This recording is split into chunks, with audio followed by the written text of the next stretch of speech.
शांति। प्रजापिता ब्रह्मा कुमारी ईश्वरी विश्वविद्यालय में आज एक ऐसा व्यक्तित्व जो 52 वर्ष से आप ज्ञान में चल रही हैं और 48 साल से आप समर्पित रूप से अपनी सेवाएं दे रही हैं। आप हैं मीठी अरुणा दीदी।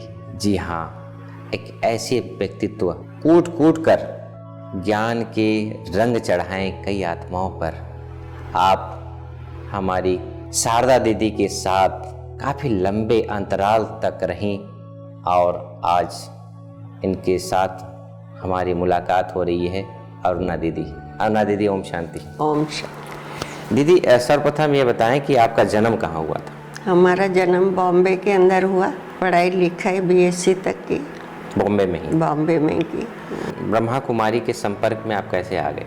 ऐसे था कि साकार बाबा को देखने के बाद हमारे अंदर वो लालसा थी ये क्या है, लेकिन हमें कोई संपर्क नहीं मिला था। लेकिन हमारे मुलुंड सेवा केंद्र पर जब आश्रम खुला तो उस समय हमारा लौकिक घर उनके पास ही था और हमारे परिवार के अंदर पहले से ही आध्यात्मिकता का रस भरा हुआ था। तो हमारी माताजी वहाँ जाने लगे और माताजी के साथ साथ हम भी जाने लगे और हमें यह दिव्य अनुभव करने का मौका मिला। दीदी, आप बता रहे थे कि आपका घर वातावरण आध्यात्मिकता से ओतप्रोत था। ज्ञान में आने से पहले किसको भगवान मानती थी आप? वैसे तो हमारे परिवार में पहले से ही शिव को मानते थे और शिव के मंदिर में जाना और शिव के प्रति विशेष उपवास करना, व्रत करना और खास करके जैसे ये सावन का महीना होता है उसके अंदर बिल्कुल ही उपवास पूरे मास रखना। और यही हम समझते थे कि जितने हम शिव के मंत्र का उच्चारण करेंगे उतना हमको बहुत ही श्रेष्ठ अनुभूति होगी या सुख शांति की प्राप्ति होगी। स्टार्टिंग में तो घर परिवार से आपके साथ कितने लोग ज्ञान में आए? हमारे परिवार में तो पूरा परिवार ही स्टार्टिंग में ज्ञान में था।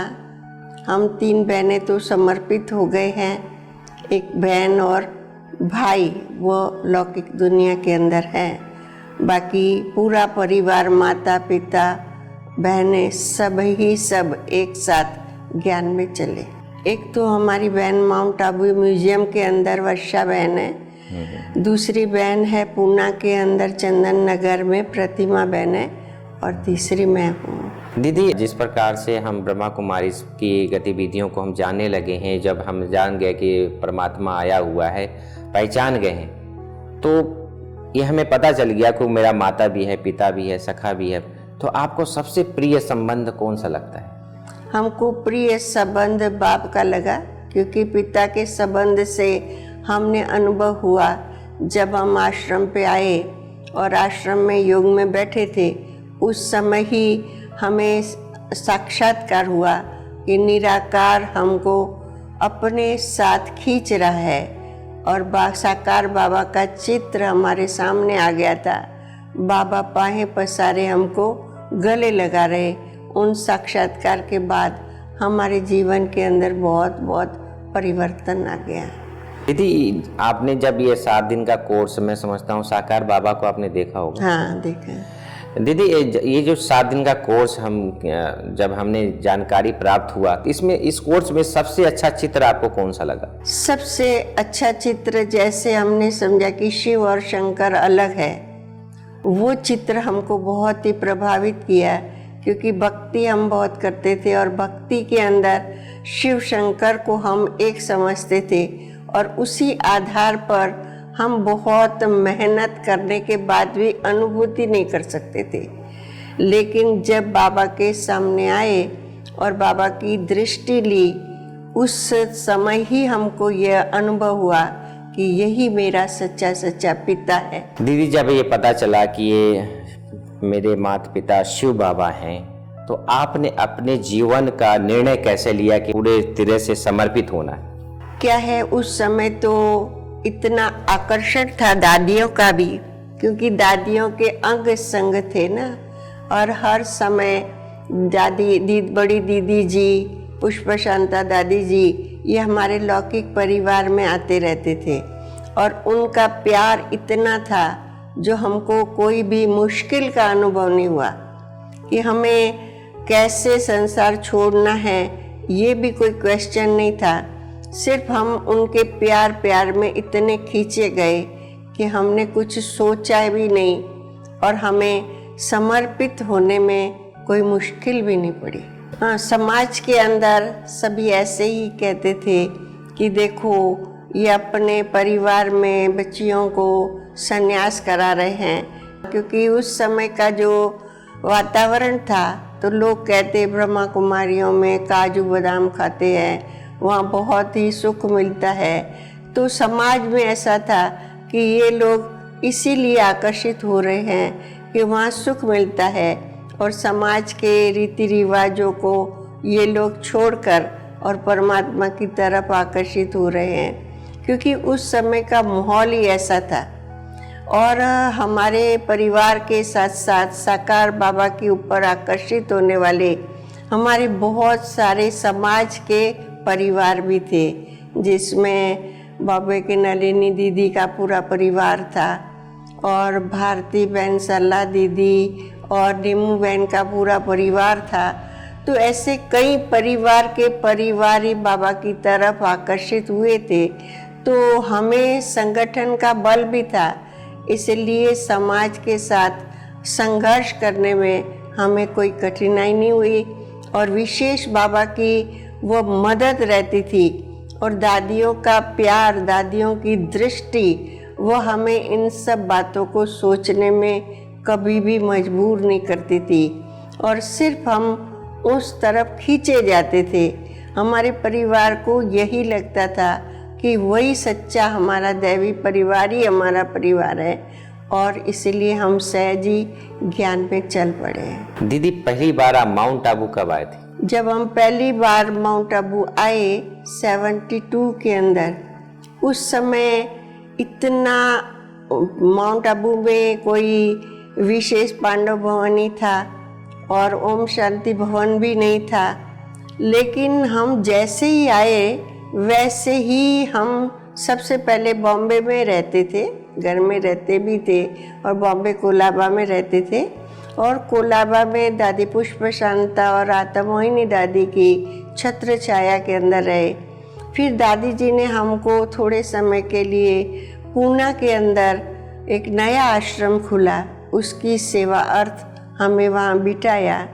जो दादी जी की लौकिक बच्ची थी, इसको विष्णु प्रिया कहते, वो सन्यासी थी और उस सन्यासी को ज्ञान में चलाने के लिए और उसको बाबा की सेवा अर्थ उनकी प्रॉपर्टी को सहयोगी बनाने के लिए दादी ने हमें पूना में औंध के अंदर रखा और वहाँ हमने सेवा आरंभ की।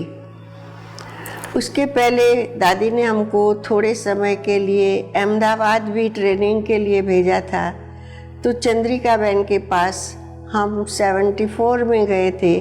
वहाँ पर उषा बहन जी राजयोग शिविर करा रही थी, तो राजयोग शिविर के प्रति हमारा आकर्षण था और हम वहाँ रहकर अनेक तरह के आसपास के एरिया की सेवा करते हुए हम योग का विशेष अनुभव करते थे। शिविर कराना, शिविर का अनुभव क्या होता है, ये सारे हमको सहयोग जो दिया या पालना जो दी, वह चंद्रिका दीदी ने हमको दी और उन्होंने ही हमें कोर्स कराना, शिविर कराना, कैसे ब्राह्मण परिवार की पालना करनी होती है, कैसे हम बाबा के साथ सर्व संबंध जोड़ते हैं, वह विभिन्न अनुभव योग का हमको कराया उन्होंने। दीदी, आप प्रथम बार ब्रह्मा बाबा से जब आप मिली तो क्या फीलिंग रहा? क्या था, हमारी लौकिक माता जी सब जाते रहते थे, तो उस समय हमको इतनी नॉलेज नहीं थी। तो बाबा उस समय दादी विजेंद्रा के वहाँ आए हुए थे, वो किंग सर्कल सेंटर था और हम 10 मिनट के लिए हमारी माता जी के साथ गए थे और 10 मिनट में ही जैसे बाबा वहाँ आए हुए थे तो बाबा ने दृष्टि दी और हमारे सिर पर हाथ रखा और हमें अलग से अनुभव हो गया कि हम इस दुनिया में नहीं, हम कोई और दुनिया में हैं।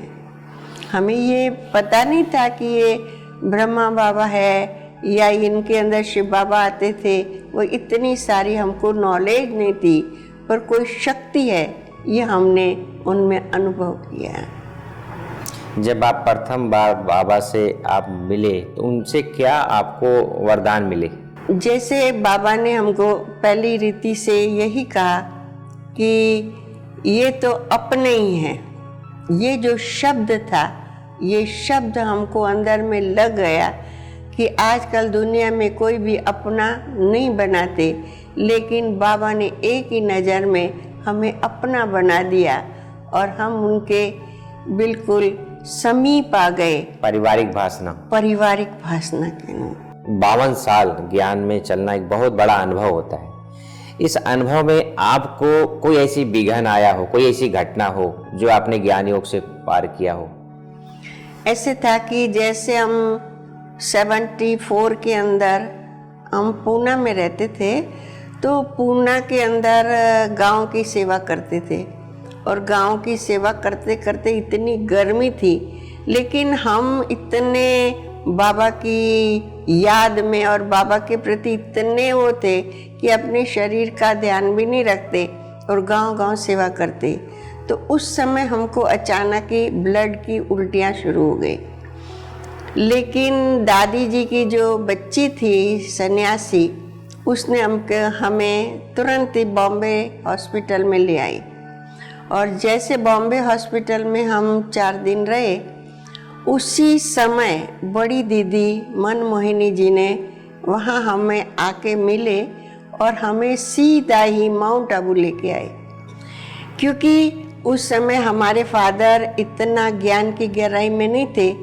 तो उनको ये था कि आश्रम के अंदर बहुत ही कठिनाई है और कैसे संघर्ष करेंगे, लेकिन दीदी ने हमारे फादर को पापा पापा करके, बाऊजी बाऊजी करके इतना उनको अपना बना लिया और हॉस्पिटल से लौकिक घर या कोई आश्रम पे नहीं ले जाकर, और दीदी हमको सीधा ही माउंट आबू लेके आई और माउंट आबू ले आकर दीदी ने हमको थोड़ा समय पांडव भवन रखा और उसके बाद हम सीधा संगम भवन के अंदर रहे।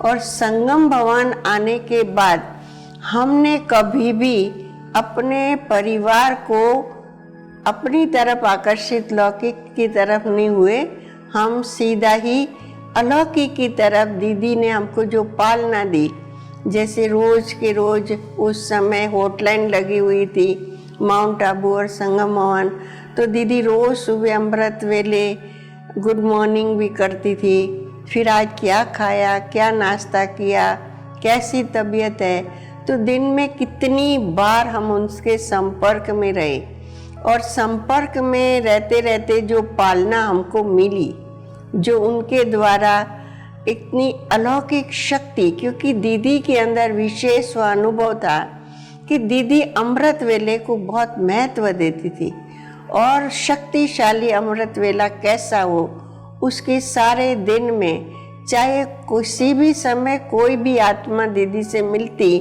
तो दीदी पहले उनसे यही क्वेश्चन पूछती, आज अमृत वेला किया, आज का अनुभव क्या रहा।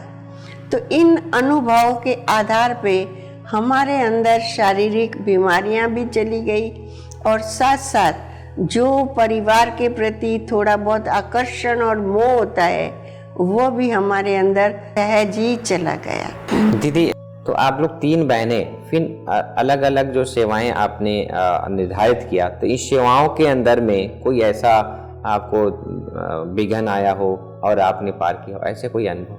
क्या था कि जिस समय हम संगमन में रहते थे, फिर जैसे दादी ने और मोहिनी बहन ने ये संकल्प किया कि हमारा सिरोही जिला है तो वहाँ हमारा आश्रम होना चाहिए, क्योंकि सारा कारोबार ही हमारा सिरोही से हो रहा है।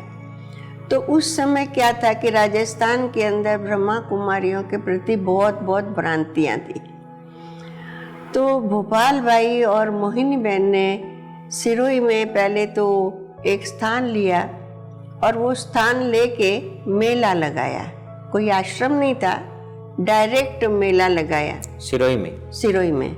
और मधुबन की तरफ से सभी भाई बहने वहाँ पर आए। कौन सा सन की बात है? ये था 76 में पहला मेला सिरोही में लगा। पहला मेला सिरोही में लगा। और उस समय क्या था कि भोपाल भाई के साथ हम लोग आए और एक स्थान लिया था।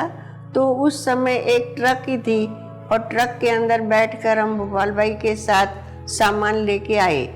लेकिन जैसे ही हम पहले भोपाल भाई मकान लेके गए थे, उस किराएदार को एडवांस भी दिया था। लेकिन जब हम आए और सामान तो ट्रक में है, लेकिन वो मकान मालिक ने पूरे ही समाज को इकट्ठा करके खाली मटकों का ढेर लगा के कि अभी इनको भगाओ, ऐसा वातावरण हुआ। तो जैसे हम वंडर खाने लगे कि बाबा हम तो सेवा के लिए आए हैं, लेकिन लोगों के प्रति इतना था, ये ब्रह्मा कुमारियाँ काजल डालेगी, भगा के ले जाएगी, जादू लगा देगी। तो ऐसे वातावरण में हम 2 दिन तक एक धर्मशाला में रहे, जो धर्मशाला भी बड़ी मुश्किल मिल रही थी। और उस समय हम सभी ने दादी को जब बताया और दादी ने कहा आप कुछ नहीं करो, सिर्फ बाबा को याद करो, बाबा बैठा है। तो धर्मशाला में बैठ के हाँ, और बाबा बैठा है। फिर क्या हुआ कि जैसे उस धर्मशाला के पास भोपाल भाई गए, हम साथ में थे, तो उस समय वो धर्मशाला के मालिक को बोला हम तो प्रोग्राम करना चाहते। तो वो मालिक कहता है कि पूरी धर्मशाला अगर तुम लो तो ही हम आपको रखेंगे, नहीं तो नहीं रखेंगे। फिर भोपाल भाई ने कहा अरे हम तो पूरी धर्मशाला ही किराए पे ले रहे हैं, आप जितना कहेंगे आपको हम सहयोग करेंगे। जैसे उस आत्मा को बाबा ने टच किया, क्योंकि वो जो धर्मशाला थी वह रियल में राजा की थी, राजमाता के नाम थी। और अपने बाबा के प्रति उस राजा को बहुत बहुत रिगार्ड था।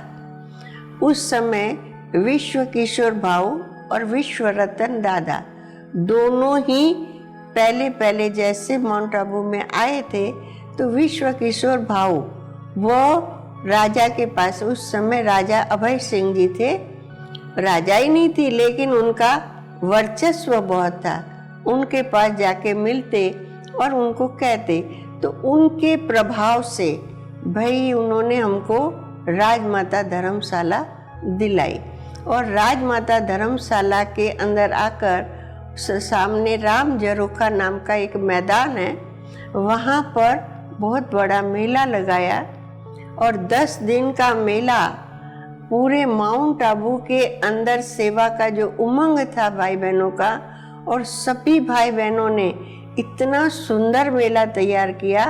और सबसे पहले नव दुर्गा की जो झांकी थी, उस समय क्या था 74 की कॉन्फ्रेंस हुई थी, उसके बाद जर्मनी वगैरह की सेवाएं बहुत अच्छी हो गई थी, तो विदेशी भी आने लगे थे। तो बड़ी दीदी और दादी को यही था कि हम इन सबको योग का साक्षात्कार कराए। तो जो नव दुर्गा की झांकी थी उसमें विदेशियों को बिठाते थे। तो विदेशी आत्माएं क्या था, उस समय करुणा भाई भी इन सब बातों में बहुत ही सेवा में आगे थे। और दादी ने कहा आप कुछ नहीं करो, सिर्फ बाबा को याद करो, बाबा बैठा है। फिर क्या हुआ कि जैसे उस धर्मशाला के पास भोपाल भाई गए, हम साथ में थे, तो उस समय वो धर्मशाला के मालिक को बोला हम तो प्रोग्राम करना चाहते। तो वो मालिक कहता है कि पूरी धर्मशाला अगर तुम लो तो ही हम आपको रखेंगे, नहीं तो नहीं रखेंगे। सिरोही का स्थान आश्रम खोलने के निमित्त भी करुणाबाई बने, और करुणाबाई ने विदेशी जो भी बहनें थी उसको नव दुर्गा के रूप में इतना अच्छा पंडाल सजाया था, और लोग चैलेंज करते थे कि ये मूर्तियां हैं, ये चैतन्य नहीं है, क्योंकि एकाग्रता की शक्ति विदेशियों में इतनी थी और इतनी सुंदर आकर्षण थी कि आसपास के करीब 100 गांव के लोग रोज के रोज उस मेले को देखने आते थे और इसका अनुभव करते थे। और इस योग की शक्ति से शहर के वातावरण में बहुत बहुत फर्क पड़ गया। पहला नींव कब पड़ी? बस मेला जैसे ही पूरा हुआ, 10 दिन का मेला था। हम तो संगम भवन से अप डाउन करती थी, लेकिन सबसे पहले जो यहाँ के नगर सेठ थे, जिनको हम लाला जी कहते थे, तो जाके जब ये सब मेला देखा किया तो उन्होंने इतने संपर्क में आए, वो हरियाणा से आके सिरोही में बसे थे, और उनको जब मिले तो उन्होंने कहा आप फिक्र क्यों करते, क्योंकि उनके तो उस समय 500 मकान उनके थे। उन्होंने फट से एक मकान की चाबी दे दी। और उसके बाद जब मेला शुरू हो गया, मेले के बाद आप देखो तो एक छोटे से मकान में, क्योंकि सभी भाई बहन तो चले गए, और उस समय में 700 लोगों ने शिविर किया था और 700 लोग आने लगे थे और अनुभव करने लगे थे। उसके बाद एक किराए का मकान लाला जी ने ही हमको दिया और वहाँ पर हम 20 साल रहे। लाला जी कौन? नगर सेठ, यहाँ के नगर सेठ।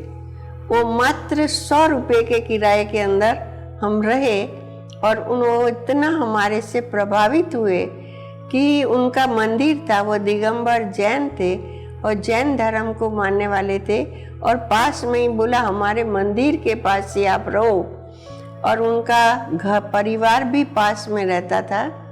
तो हमको अपनी बेटियों की तरह, क्योंकि राजस्थान में उस समय तो ब्रह्मा कुमारी के प्रति कोई पॉजिटिव नहीं थे, नेगेटिव थे, लेकिन उन्होंने हमें इतना सहयोग दिया कि आपको आधी रात भी कोई ज़रूरत हो तो एक बेल लगा दी थी अपने घर से, अपना आश्रम का कनेक्शन और आश्रम के कनेक्शन से उनका घर, कि उनको कोई भी काम हो तो वो बेल बजाते थे, हम समझ जाते, और हमें कोई हो तो हम बेल बजाते थे और उनको बुला लेते थे। 1976 के अंदर 4 अप्रैल को ये हमारी नींव पड़ी। दीदी, इस सेवाओं में कोई ऐसा आपको विघ्न, किसी प्रकार कोई तकलीफ? मना यहाँ तो क्या कि जैसे कारोबार की रीति से रोज मधुबन से कोई ना कोई आता था, इतनी गाड़ियों की सुविधा नहीं थी, जैसे करुणा भाई, निर्वैर भाई, विश्वरतन दादा, क्योंकि माउंट आबू के अंदर भी जैसे परिवार बढ़ता गया वैसे ओम शांति भवन और भी जैसे ज्ञान सरोवर, हर तरह की ज़मीनों को लेना, ज़मीनों की परमिशन लेना, कंस्ट्रक्शन की परमिशन लेना, ये रोज का कारोबार रहता था। और इन रोज के कारोबार में हम जाते थे, और जैसे लोगों ने शिविर किया ना, और शिविर के बाद जब हमारे नियम उनको बताने लगे तो नियम के आधार से धीरे धीरे लोग बिखरते गए। उसके बाद क्या हुआ, 80 के अंदर यहाँ एक बहुत, जैसे अपन कहते मेला लगता है ना, 12-12 साल के बाद महाकुंभ लगता है, ऐसे हमारे आम्बेश्वर जी के अंदर महाकुंभ लगा था। और कुंभ लगा था तो जगह जगह के सभी आके अपना स्टॉल लेते थे। तो हमने भी वहाँ के संत थे भारती जी महाराज, उनसे मिले और उन्होंने बहुत प्यार से हमको वो जगह भी दी। लेकिन हमने पूरा मेला खड़ा कर दिया, वहाँ भी हमने देवियों की झांकी रखी किया। एक दिन अभी तो मेला चला ही था, और उस जमाने के अंदर हमारे स्टॉल पर इतनी भीड़ होती थी कि 4 घंटे के अंदर 20,000 का लिटरेचर चला गया। तो उस नई चीजें थी ना दीदी, नई चीजें थी। और वहाँ तो क्या, बाकी साधुओं का सत्संग चलता था, उस समय आशाराम बापू का भी चलता था, और आप सभी चैतन्य देवियां भी थी, उससे ज्यादा प्रभाव और योग का वाइब्रेशन। महामंडलेश्वर भी वहाँ आए हुए थे, पुरी के शंकराचार्य भी आए थे। अच्छा। जिसने हमको स्थान दिया था वो भारती जी महाराज से मिलने गए, वो भी उस समय मिले नहीं, अपने आप को अंडरग्राउंड कर दिया।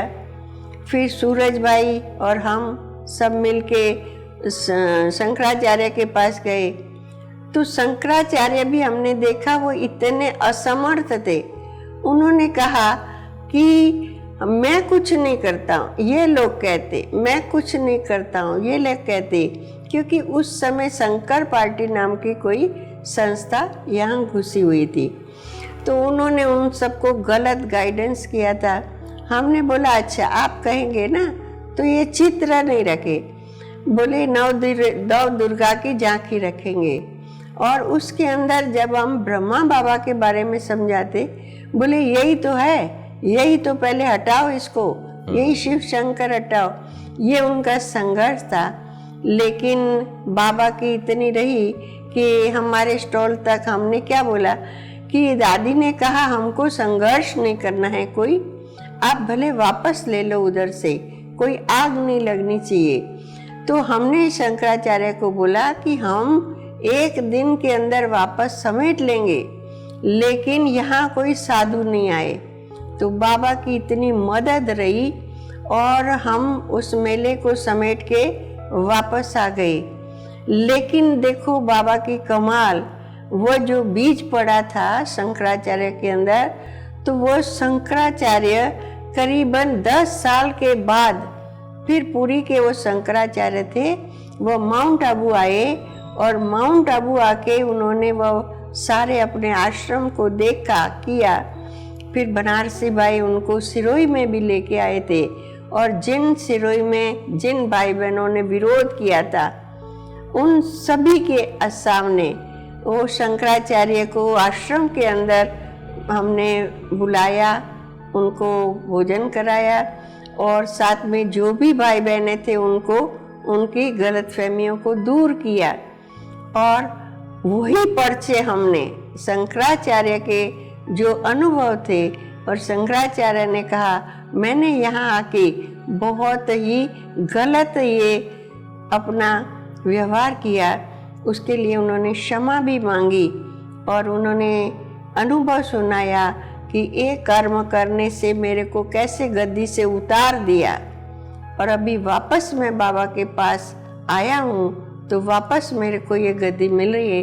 वो शंकराचार्य का अपना अनुभव था, और उस अनुभव के हमने पर्चे छपाए और सारे इस सिरोही जिले के अंदर बांटे। वातावरण चेंज हो गया। वातावरण चेंज हुआ। सिरोही से हमने जालोर खोला, फालना खोला, भीनमाल के अंदर भी बीज डाला, शिवगंज सुबेरपुर के अंदर भी खोला। तो जब गांव की सेवा, क्योंकि हमारे मधुबन के भाई बहन कभी भी ऑफ सीजन में शांत नहीं बैठते, कभी मोटरसाइकिल यात्रा निकालते, और कभी 85 के अंदर दादी ने पैदल यात्रा माउंट आबू से दिल्ली तक की। ऐसे भिन्न भिन्न यात्राएं निकाल के, और रथ यात्राएं भी हुई, 12 ज्योतिर्लिंग के रथ निकले। आप अपनी स्थिति को निर्विघ्न बनाए रखने के लिए क्या उपाय अपनाती हैं? हमको निर्विघ्न बनाने में तो पूरा ही मधुबन का सहयोग है और मधुबन की पालना है, क्योंकि दादी दीदी दोनों ही कभी हमको मधुबन से अलग नहीं समझते थे। कोई भी प्रकार की परिस्थिति आती थी तो हम दादी जी के पास चले जाते थे, और दादी जी सहज इसको दृष्टि दे के, और कोई भी प्रकार के, जैसे कि यहाँ इतनी गर्मी होती थी तो गर्मी के लिए हम कुछ नहीं कहते थे, लेकिन जो कारोबार करने भाई बहन आते थे वो कहते थे कि दादी जी वहाँ तो इतनी गर्मी है। क्योंकि ये एक ही आश्रम था, तो दादी ने एक अति स्नेहपूर्ण हमारे को पालना दी कि हमको गर्मी हो तो दादी ने तुरंत स्टेशन पे, जब दादी कहीं सेवा पे जाती तो हम लोग मिलने जाते थे। दादी अगर कहीं आती थी सेवा करके तो भी हम आबू रोड मिलने जाते थे। तो दादी हमारे प्रति इतना घरू था कि हमारी तबीयत तो अगर खराब भी हुई तो दादी तुरंत दवाई भेज देती थी। अगर कोई हमारे पानी की कमी होती थी तो दादी डामर, उस समय तो यज्ञ भी इतना फैला हुआ नहीं था, तो जो रोड बनते थे उनके डामर के ड्रम थे, तो दादी तुरंत भोपाल भाई को कहती, जाओ लड़कियों को कोई भी दिक्कत नहीं होनी चाहिए। तुरंत ही वो, क्योंकि भोपाल भाई सोजत में चूना लेने करने जाते थे। मधुबन में दादी को स्वच्छता बहुत पसंद होती थी, तो हर 6 महीने के अंदर पांडव भवन की सफेदी होती थी। तो सारा ही कारोबार, जैसे अनाज खरीदना है, करना है, सब सिरोही से ही सारा होता था। तो भाई बहन आते थे तो पल पल की खबर, इवन माउंट आबू में अगर ब्रह्मा भोजन भी होता था तो उस ब्रह्मा भोजन का टिफिन देने भी दादी सिरोही भेजती थी। और उस समय कोई गाड़ी नहीं थी। आप समझो कि सिरोही से माउंट आबू सुबह 8 बजे बस चलती थी और शाम को 4 बजे पहुंचती थी, लेकिन वो एक टिफिन देने के लिए दादी जी वो एक भाई को भेजती थी और भाई वो टिफिन देके तुरंत जाता था, चाहे होली है चाहे दिवाली है। और दादी दीदी का संकल्प यही रहता था कि हम जन्माष्टमी और राखी ये हम सदैव दादी के साथ ही मनाया। और दादी, या तो हम जब माउंट आबू किसी न किसी रीति से दादी को राखी बांधने जाते थे, और दादी दीदी भी इतना समीप होने कारण अचानक ही आ जाती थी और जन्माष्टमी या राखी हमारे साथ जरूर मनाती थी। और सभी को इतना उमंग दिलाती थी दादी कि ये बेहद का परिवार है और बेहद बाबा के बच्चे हैं और तुम तो माउंट आबू की छत्र छाया में हो। दूसरा, दादी का एक संकल्प रहता कि जैसे माउंट आबू वर्ल्ड का हेडक्वार्टर है, लेकिन हम कहते ना, हमको गांव का अनुभव न हो, हमको ऐसा फील न हो कि हम छोटी जगह पे है, क्योंकि शारदा बहन दिल्ली से थे, मैं बॉम्बे से थी, और इतने छोटे से गांव के अंदर हम कैसे जीवन बिताएंगे। तो दादी हमेशा हमको नशा चढ़ाती थी कि देखो अरुण, तुम तो दुनिया में लोग सारे वर्ल्ड के माउंट आबू आते हैं और अपने को भाग्यशाली समझते, लेकिन सारा माउंट तेरे पास आता है, क्योंकि वर्ल्ड का हेडक्वार्टर माउंट आबू और माउंट का हेडक्वार्टर सिरोही है, तो बाबा ने तुमको कहाँ बिठाया है। तो ऐसे दादी नशा चढ़ा के हमको कभी ये अनुभव करने नहीं दिया कि हम छोटी जगह पर है, जहाँ फैसिलिटी नहीं है, कोई अपना नहीं है, कोई सुख सुविधा नहीं है, ये कभी हमने अनुभव नहीं किया। चाहे पहली बार दादी यहाँ कब कदम रखी थी? वैसे तो दादी दीदी हर साल और साल में तो कई बार सिरोही आई, समझा, लेकिन ये जो हम अभी भवन में बैठे हुए हैं, ये भवन की जमीन लेनी थी, क्योंकि 20 साल हम किराए के मकान पे रहे, क्योंकि विस्तार बहुत हो गया था। विस्तार होने के बाद भोपाल भाई ने जालोर की जमीन खरीदी गवर्नमेंट से, तो सिरोही में कुछ हुआ नहीं था। तो उन्होंने अंदर से, उनको क्या पता बाबा ने कैसे प्रेरणा दी, तो उन्होंने कहा मुझे धर्मशाला बनानी है, अभी आप इसको खाली करो। तो आप मानेंगे नहीं कि कैसे रमेश भाई ने इस जमीन के लिए बहुत मेहनत करके और खेड़ ब्रह्मा जाके इस जमीन की खरीदी की, और दादी ने भरी सभा के अंदर उस समय 1976 के अंदर बोला, देखो सिरोही वालों ने ज़मीन ली है, सिरोही वालों ने ज़मीन ली है।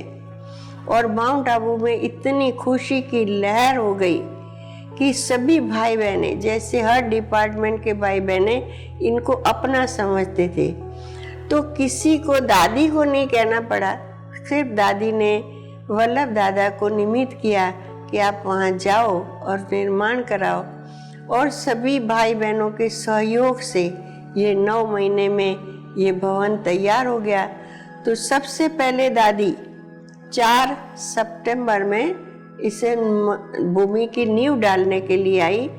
उस समय सिरोही के अंदर जितने भी जैसे वकील मंडल था, रोटरी थी, हर क्षेत्र ने दादी का अमृत महोत्सव मनाया और इतना धूमधाम से ये भूमि पूजन हुआ। यहाँ का जो राजगुरु है जिनको घनश्याम दास जी कहते, वह भी वह नींव डालने आए और उस समय जन्माष्टमी का दिन था और सभी मधुबन के भाई बहनों ने आके इतने पवित्र वाइब्रेशन से और ये नींव डाली। और 15 जून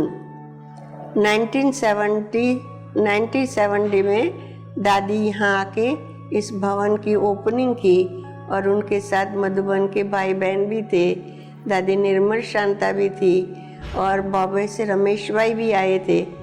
माना ये जो भवन है, इस भवन नहीं था तो भी दादी चंद्रमणि, दादी मनोहर इंदिरा, दादी रतनमणि जी, हर दादियों ने इस धरती पर पांव रखे और ये भवन बनने के बाद भी जितने भी महारथी भाई बहनें हैं, दादियां हैं, वो आके अपनी तपस्या का यहाँ प्रकाश बीज बो डाला है और उसके आधार से हम निर्विघ्न चल रहे हैं। और उन्हों की ही मधुबन के तपस्या से, मधुबन के हर भाई बहन के पॉजिटिव वाइब्रेशन से हम सहज ही इस ब्राह्मण जीवन में इतना लंबा सफ़र तय किया और आज भी हम अपने आप को बहुत श्रेष्ठ भाग्यशाली समझते हैं कि हम मधुबन के थे, मधुबन के हैं और मधुबन के रहेंगे। दीदी, जैसे कि आप बता रहे हैं कि योग के वाइब्रेशन से ही हम निर्विघ्न बने हैं और योग के वाइब्रेशन से ही हमारा ये एरिया अच्छा बना हुआ है। तो दीदी, ऐसा कोई अनुभव सुनाए कि योग के अनुभव से हम अब खुद को भी हम निर्विघ्न बनाए हैं और अन्य आत्माओं को भी हमने परिवर्तन किया है। कई आत्माएं यहाँ ऐसी आती है जिसको ज्ञान इतना नहीं होता है, लेकिन उनको ये होता है कि आप हमको बस ऐसे गुट्टी दो या दृष्टि दे दो जो हम ठीक हो जाए। आप मानेंगे नहीं, जो जैसी भावना लेके आता था, हमारा लक्ष्य यही रहता, क्योंकि जैसे हम शुरू में आए तो यहाँ की मारवाड़ी भाषा को नहीं समझते थे, करते थे, लेकिन वो लोग कुछ भी बोलते थे उसका नहीं। लेकिन योग का प्रयोग, क्योंकि दादी जी ने हमें बोला कि हम सब इतने पढ़े लिखे नहीं थे, लेकिन बाबा ने जैसे विदेश सेवा शुरू कराई तो भाषा से नहीं कराई लेकिन भाषणा से कराई। तो आप सभी जो भी आए ना, उनको कभी भी ये नहीं सोचो कि हम उनको स्टूडेंट बना रहे हैं या वो हमारी पालना करें, नहीं, पहले उसको देना है। और देना है तो क्या देना है कि वो समय निकाल के हमारे पास आए हैं, तो प्यार भी देना है, दृष्टि से शक्ति भी देनी है और कभी भी उनके जो भी अवगुण हैं वो अपने मन में नहीं रखने हैं। तो आप देखो कैसे भी आत्माएं आती थी, कभी तो हमारे यहाँ पेपर लेने के लिए आती कि आप इतना ज्ञान सुनाते, 5 विकारों का त्याग करते हो, तो कैसे हो सकता है, ये कैसे हो सकता है। लेकिन योग के जो वाइब्रेशन उस आत्मा को हम अमृत वेले देते थे, तो 2-3 दिन में ही वो आत्मा पॉजिटिव बोलने लग जाती थी और खुद महसूस करती थी कि हमको कोई प्रेरणा दे रहा है और हमको इसका जवाब मिल रहा है, और सॉरी भी करती थी और साथ में सहयोगी भी बन जाती थी। देखो, सबसे पहला दृष्टांत तो हमारी ये दीदी जी थी। आज दीदी जी को बहुत समय जब ये पटना में भी रहे और नेपाल में भी रहे, शारदा दीदी तो शारदा दीदी क्या उस समय देखो भावना होती है, तो छोटेपन में थे तो उनके टॉन्सिल रहता था, तो किसी भाई ने कहा कि अरे इतनी तकलीफ सहन करते हो तो आपको टॉन्सिल का ऑपरेशन कर देते। अभी ऑपरेशन के बाद क्या पता क्या त्रुटि रह गई, तो उनको हर सर्दी के अंदर गला बंद रहता था। लेकिन आप देखो इतना लंबा अंतरकाल हुआ, हमारी शारदा दीदी ने, उनको शुगर का भी भले अनुभव था, भाई रोग था, लेकिन शुगर होते हुए भी वो कभी उनके चेहरे में बीमारी नहीं दिखती थी। और लास्ट तक भी कोई उनका ऑपरेशन नहीं हुआ, कभी हॉस्पिटल में एडमिट नहीं रही। 2 दिन पहले ही हमने राखी बहनों के साथ, जो उनकी बहनों के साथ मनाई किया, खुशी किसी के चेहरे में न लगे कि ये बहन बीमार है या इनको कोई तकलीफ है। कुछ सदैव जो आते थे उनको वो मुस्कुरा के मिलती थी। उनके शरीर के रोग को कभी उन्होंने प्रत्यक्ष नहीं किया। और लास्ट समय भी आप देखो कि लास्ट समय में गुरुवार का दिन था, हमारा जो अमृत वेला होता वो अमृत वेला भी किया, स्नान आदि किया। उसके बाद जो शहद वगैरह दवाई लेते वो दवाई भी ली। बोले आज बाबा के भोग के लिए बनाओ, भोग लगाओ। क्लास पूरा हुआ। उसके बाद हम मिले तो 5 मिनट बोला, थोड़ा यहाँ मेरे को घबराहट जैसा होता है, आप यहाँ हाथ लगाओ। हमने कहा हम डॉक्टर को बुलाए तो हंस के बोले नहीं डॉक्टर क्या करेगा, खाली आप मेरे को खटिया पे ले जाओ। मेरा हाथ पकड़ के खटिया पे गए। उनकी चेस्ट पे हमने थोड़े कहा बाबा बाबा कहो, तो उन्होंने ओम शांति कहते ही बाबा का ओम कहा और आंख बंद कर दी। कोई तड़पन नहीं, कोई डॉक्टर नहीं आया, कोई कुछ नहीं किया। तो देखो योग से रोग पर हम कितना विजय प्राप्त कर सकते। जैसे माखन के बाल की तरह शरीर से प्राण निकला। हम सब 5 बहनें इनके सामने थी और सामने होते हुए कोई समझ ही नहीं सका 5 मिनट में कि दीदी चली गई है। और पूरे क्लास वाले क्लास करके गए। 5 मिनट में जब उनको मैसेज मिला तो कहे कि अभी तो कोई सेंटर पे ऐसा वातावरण नहीं था, कोई बात नहीं थी, ये क्या हो गया। और सारे वंडर खाने लगे जो बाबा ने हमको बोला था कि अंत ऐसा हो जो तुम्हारा बाबा भी सामने हो, सामने सब परिवार भी हो, लेकिन तुम सहज ही अशरीरी बन जाओ और सहज ये शरीर से अपने आप को मुक्त कर दो। ये प्रैक्टिकल अनुभव सब भाई बहनों ने किया और हमने भी किया। अचानक सब कुछ करते हुए अचानक वो अशरीरी बनकर अब शरीर का त्याग कर दिया, जो बाबा कहता है मक्खन से बाल। तो ये जो अशरीरी अवस्था है कि आप क्या विजुअलाइजेशन करती हैं? अशरीरी स्थिति माना हम देखते भी नहीं देखे, सुनते भी नहीं सुने और सदैव अपने को न्यारा रखे। तो योग के अंदर अमृत वेले से उनका एक विशेष अभ्यास था। हम एक कमरे में साथ रहते थे और करीबन 2:30 बजे से हम उठ जाते थे, 2:30-3 के बीच में उठते, योग करते। सुबह जब तक क्लास पूरा नहीं हो तब तक हमारी आपस में वार्तालाप नहीं होती थी और हम अपने अपने पुरुषार्थ में दोनों लगे रहते थे। देखो परिवार के अंदर 2 व्यक्ति होते हैं तो हमेशा टकराव कोई ना कोई बात से, किसी भी रीति से होता है। लेकिन हमारा इतना बड़ा सफ़र 45 इयर्स का, कभी भी हमारी उनके साथ कोई टकराव, मतभेद कभी कुछ नहीं हुआ।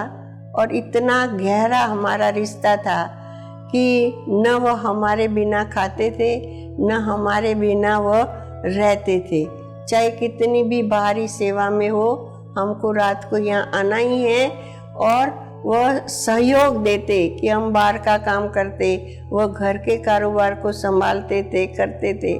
तो हर रीति से संस्कार मिलन करना, ये बाबा ने हमको बताया कि अशरीरीपन की स्थिति में कभी भी आप संस्कारों के टकराव में नहीं आएंगे और आप दूसरों को भी इसका प्रभाव डाल सकेंगे। क्योंकि जब खुद अनुभव करेंगे तो हम दूसरों को अनुभव कराएंगे और हल्के रहेंगे। कोई भी काम है, जैसे बुद्धि में अशरीरी स्थिति है तो जो होने वाला काम है वो पहले से ही ऐसा अनुभव होगा। जैसे मिसाल के तौर पे यहाँ के कलेक्टर थे, सिंधी नरवाणी कलेक्टर थे। यज्ञ में कई ऐसे कारोबार की काम में विघ्न आते थे, लेकिन ये योग के अनुभव से वो कलेक्टर भी हमारे बन जाते थे। इवन ऐसा था कि जब हम 3-3 दिन योग के अशरीरीपन का अनुभव करते, हम जब काम कराने जाते तो पैदल ही जाते थे, और पैदल जाते थे तो ऑफिस से बाहर कार में निकलते थे नरवाणी जी, और निकलते कार को रोक देते थे, बहन जी मेरा काम तो नहीं है, नहीं तो मैं बता दो मुझे। और मधुबन में हर सैटरडे संडे वो भी योग करने के लिए बाबा के रूम में जाते थे। किसी भी काम को करने के लिए कभी उन्होंने मना नहीं किया।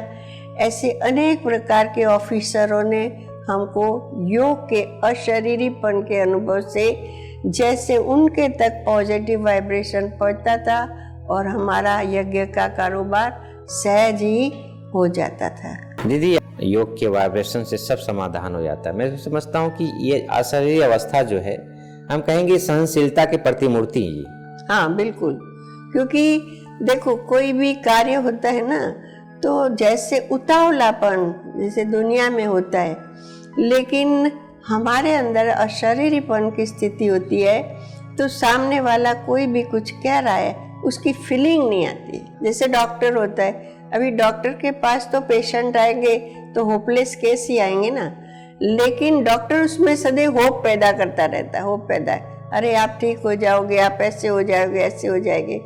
ऐसे हम भी कैसी भी परिस्थिति लेके आत्माएं आती थी, उनको पॉजिटिव होकर उसको इतना उमंग उल्लास दिलाकर उनको सहज ही पार कराते थे, क्योंकि हमारी स्थिति अच्छी होगी तो हम दूसरों को दे सकेंगे। अगर हमारे अंदर ही भरा नहीं होगा तो हम दूसरों को दे नहीं सकेंगे। दीदी, जैसे सुबह से शाम तक की आपकी दिनचर्या क्या है? देखो, सवेरे जैसे हम 2:30 बजे उठते हैं तो बाबा का पहले अपने ही कमरे के अंदर हम योग करते हैं। उसके बाद हम बाबा के रूम में जाते, थोड़ा फ्रेश होके फिर बाबा के रूम में जाते, क्योंकि बड़ी दीदी हमेशा कहती कि अमृत वेला जब आप करते हो तो दीदी हमको भिन्न भिन्न अनुभव सुनाती थी। कहती है कि जब साजन को मिलने के लिए सजनी जाती तो तैयार होके जाती, तो ऐसे नहीं आप मुंह हाथ ऐसे ही धो लो और जैसे हो बाल भी ठीक नहीं करो और बाबा के पास मिलने के लिए चली जाओ। तो दीदी हंसी रमणीकता से दीदी दादी हमको ये समझाते थे कि जब हम अमृत वेला करें तो फ्रेश माइंड हो, फ्रेश शरीर हो, और फ्रेश हो कि हम ये सोचे कि आज बाबा को मैं कैसे साजन के रूप में बाबा से लूं और उससे कैसे शक्तियां प्राप्त करूं, चाहे प्यार की शक्ति हो, चाहे शांति की शक्ति हो। तो डेली का दीदी हमको ये अनुभव भिन्न भिन्न करने के लिए सप्ताह में एक एक संबंध की अनुभूति कराने लिए बड़ी दीदी हमको प्रेरित करती थी, और उसको हम फॉलो करते थे। और हमारा ये नियम होता कि जब हम पांडव भवन जाए तो डेली दीदी दादी को गुड नाइट करने जाते थे, और दीदी दादी से हम पूछते कि आज हमारे से कोई गलती हो तो आप बताओ, और दीदी दादी सहजता से बताती थी, और उसका हम दोबारा न हो उसका भी ध्यान रखते। तो जब तक सर्व संबंधों का रस हम बाबा से नहीं लेंगे तब तक हमारे अंदर वह सहनशीलता नहीं आएगी, शांति की अनुभूति नहीं होगी, और हमारे अंदर धैर्य नहीं होगा। और जब तक हम धैर्य नहीं और हम एकाग्र नहीं, जब तक हमारे अंदर सहनशीलता नहीं, तो हम दूसरों को कितना भी अच्छा प्रवचन दे उसका प्रभाव नहीं पड़ेगा, और आत्माओं के दिल में हमारी जगह नहीं बनेगी।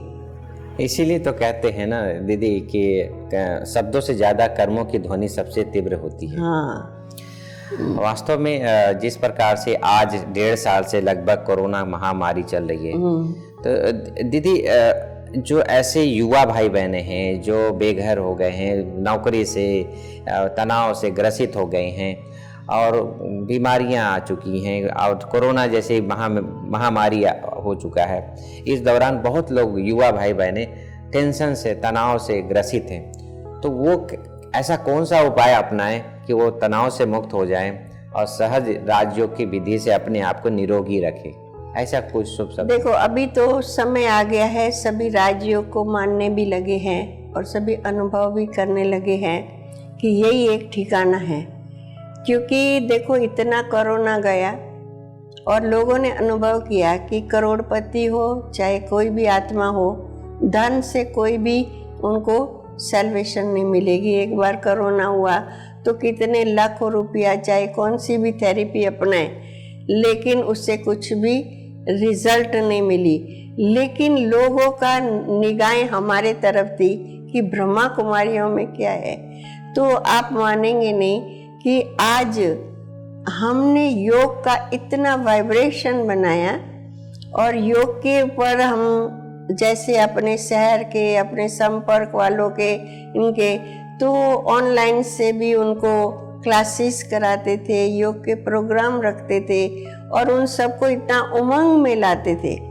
तो उसके आधार पर परिवार के अंदर कोई आंच नहीं आई और लोगों में भी एक बहुत अच्छा मैसेज गया कि योग ही ऐसी शक्ति है, और वह भी राजयोग ऐसी शक्ति है। शारीरिक योग तो बहुत सिखाते हैं, लेकिन मानसिकपणा, जो विल पावर हमारे अंदर होनी चाहिए, जो पॉजिटिव वाइब्रेशन हमारे अंदर होने चाहिए, उसके आधार पर हम रोग पर भी विजय प्राप्त कर सकते हैं। और कहीं आज युवाएं अनुभव भी कर रहे हैं और युवाओं को उनका लाभ भी मिला है, और इसके आधार पर कहीं संपर्क में भी आए और बाबा के बच्चे भी बन गए। दीदी, आपका फ्यूचर प्लान, जैसे कि आज हमारी शारदा दीदी नहीं है, आप अपना फ्यूचर क्या आप विशेष करेंगे, क्या पुरुषार्थ करेंगे, कैसा आपका? शारदा दीदी और हमारा तो बहुत लंबा अंतराल रहा।